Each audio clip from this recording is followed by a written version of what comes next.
We managed over a period of time to piece this second album together, and so it was literally, we finished it in January, and it's ready to go by April because we had everything in place. We just needed to get the mixes done. So it is the further adventures of. It delves deeper into the catalogue of the Hoople stuff, which I couldn't touch on the first album for obvious reasons, and I've gone with all the deep cuts. You know, there's no hits, there's no All the Young Dudes, there's no All the Way from Memphis. It's all the stuff like Marionette and Whiz Kid, One of the Boys, Rock and Roll Queen, Violence, which is one of my favourites.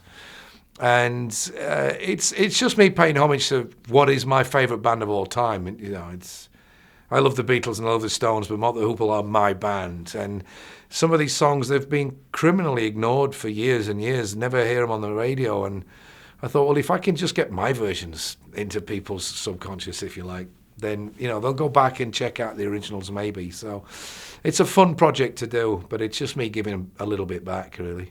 We went in the studio at my place. We all came to, we just finished the Down and Outs album the day before. I mean, literally, it was that tight. We finished it on the Friday evening, and on the Saturday, the guys started turning up. It was just turn the computer over, is what it was. You don't do tapes anymore. We just opened up a new Pro Tools session. And we got together thinking that, you know, we'll be together 3.5, 4 weeks, and we'll, maybe if we're lucky, we'll get 3 or 4 songs on the go. We came out of that session 29 days after we started with 12 songs.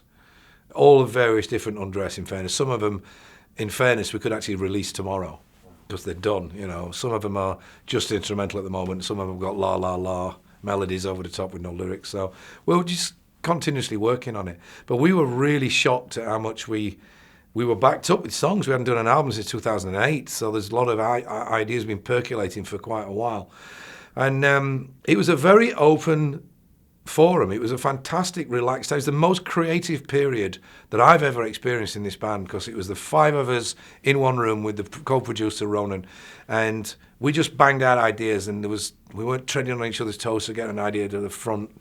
They all just had time to breathe, and it was just amazing how we got so much stuff on the go. Direction-wise, it's classic Def Leppard. It's all over the place.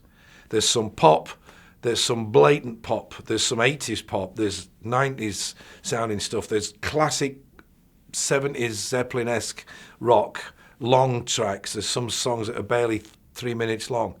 It's because we all write in such various different ways, even internally. I come up with songs, they don't all sound the same. One of them's fast, one of them's slow, one of them's a ballad, one of them's an out-and-out rocker, and everybody does the same kind of thing, you know, and then we Leppardize them. Everybody throws their bit in, and it goes from sounding like a Joe Elliott demo to a Def Leppard song. It goes from sounding like a Rick Savage demo to a Def Leppard song, or a Phil Collins demo into a Def Leppard song, and it was a very, very creative period. It's like most of our records, it's a very varied collection of songs, but there's always going to be the lead-off track, which is going to have somewhat of a classic Leppard flavour to it, because that's the way that the business works. Everybody, even our own common sense, would tell us if you've got a song that sounds like Def Leppard, but it's brand new, it's probably the one that's going to go to radio before a more experimental track that's great as an album piece, but not necessarily something that's going to work on radio. I'd say the major thing that Def Leppard and Kiss have in common is longevity. They're 40 years this year, we're pushing 35. We both write songs that are escapism songs, I think. We know they're celebrating rock, celebrating music. We're not deep and meaningful in the way that a Bob Dylan or a Leonard Cohen would try to be. We write songs for fun.